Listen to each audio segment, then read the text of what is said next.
যুক্তরাষ্ট্র, যে শব্দটি শোনা মাত্রই মাথায় আসে বিশ্ব শাসনের মতো ক্ষমতা। সেই দেশের আইন ব্যবস্থা কেমন, কোথা থেকে এর উৎপত্তি, আর কথাকথিত নিয়মগুলো যুক্তরাষ্ট্রকে কিভাবে আজকের এই অবস্থানে নিয়ে এসেছে, সেটাই আজ আমরা জানব সহজ বাংলায়। যুক্তরাষ্ট্রের আইন ব্যবস্থা কোনো হঠাৎ গড়ে ওঠা কাঠামো নয়। এর শিকড় রয়েছে ইংল্যান্ডের কমন ল সিস্টেমে। 1776 সালে স্বাধীনতা অর্জনের পর আমেরিকানরা বুঝতে পেরেছিলেন একটি শক্তিশালী রাষ্ট্র গঠনের জন্য শক্তিশালী আইন ছাড়া বিকল্প নেই। এরই ফলাফল হিসেবে জন্ম নেয় বিশ্বের অন্যতম প্রভাবশালী দলিল ইউনাইটেড স্টেটস কনস্টিটিউশন। এই সংবিধানই যুক্তরাষ্ট্রের সব আইন, আদালত এবং প্রশাসনের মূল ভিত্তি। যুক্তরাষ্ট্রের সংবিধানই সর্বোচ্চ আইন। রাষ্ট্রপতি, কংগ্রেস, এমনকি সুপ্রিম কোর্টও সংবিধানের ঊর্ধ্বে নয়।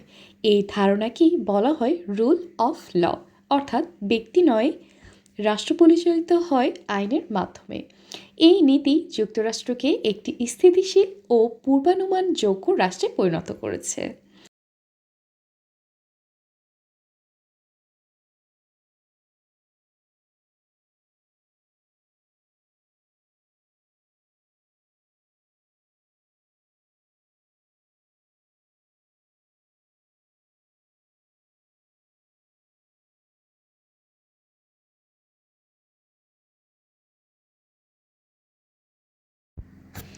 যুক্তরাষ্ট্রের রাষ্ট্র ব্যবস্থার সবচেয়ে গুরুত্বপূর্ণ ও বুদ্ধিদীপ্ত ধারণাগুলোর একটি হলো চেকস অ্যান্ড ব্যালেন্সেস। এর মূল উদ্দেশ্য একটাই, রাষ্ট্রের কোনো একক প্রতিষ্ঠান যাতে অতিরিক্ত ক্ষমতার অধিকারী না হতে পারে। যুক্তরাষ্ট্রে রাষ্ট্র ক্ষমতা তিনটি শাখায় বিভক্ত: লেজিসলেটিভ ব্রাঞ্চ আইন প্রণয়ন করে, এক্সিকিউটিভ ব্রাঞ্চ আইন বাস্তবায়ন করে এবং জুডিশিয়াল ব্রাঞ্চ যা আইনের ব্যাখ্যা ও বিচার করে। কিন্তু এখানেই শেষ নয়, প্রতিটি শাখায় অন্য শাখার উপর একটি নিয়ন্ত্রণমূলক ভারসাম্য বজায় রাখে। যেমন কংগ্রেস আইন তৈরি করে, কিন্তু প্রেসিডেন্ট সেই আইন ভেটো দিতে পারেন। প্রেসিডেন্ট সিদ্ধান্ত নেন, কিন্তু সুপ্রিম কোর্ট তা অসাংবিধানিক ঘোষণা করতে পারে। সুপ্রিম কোর্ট বিচারক নিয়োগ পান, কিন্তু সেনেট সেই নিয়োগ অনুমোদন করে।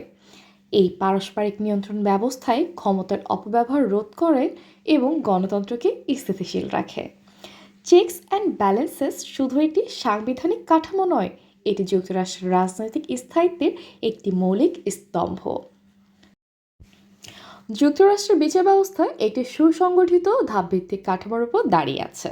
এই কাঠামোর প্রথম স্তর ডিস্ট্রিক্ট কোর্ট, দ্বিতীয় স্তর সার্কিট কোর্ট এবং সর্বশেষ বা সর্বোচ্চ স্তর সুপ্রিম কোর্ট।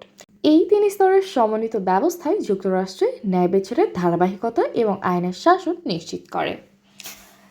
যুক্তরাষ্ট্রের আইন নাগরিকদের দেয় কিছু মৌলিক অধিকার: মত প্রকাশের স্বাধীনতা, ধর্ম পালনের স্বাধীনতা, ব্যক্তিগত স্বাধীনতা, আইনের সামনে সমতা, ন্যায্য বিচার পাওয়ার অধিকার। এই অধিকারগুলো শুধু তত্ত্বগত নয়, আইনের মাধ্যমে বাস্তবে প্রয়োগযোগ্য। এই কারণে নাগরিকরা রাষ্ট্রের উপর আস্থা রাখতে পারে। যুক্তরাষ্ট্রে আইন ভঙ্গ করলে তা যত ছোট অপরাধী হোক পরিণতি এড়ানো কঠিন। ট্রাফিক আইন, কর আইন, ফৌজদারি ও দেওয়ানি আইন, সব ক্ষেত্রেই আইন সবার জন্য সমানভাবে প্রযোজ্য। এই কঠোর আইন প্রয়োগে সমাজের শৃঙ্খলা ও নিরাপত্তা নিশ্চিত করে। একটি দেশের উন্নয়ন শুধু অর্থনীতি নির্ভর নয়। আইন ব্যবস্থা শক্তিশালী না হলে বিনিয়োগ টেকসই হয় না, সামাজিক নিরাপত্তা থাকে না, নাগরিক অধিকার হুমকির মুখে পড়ে।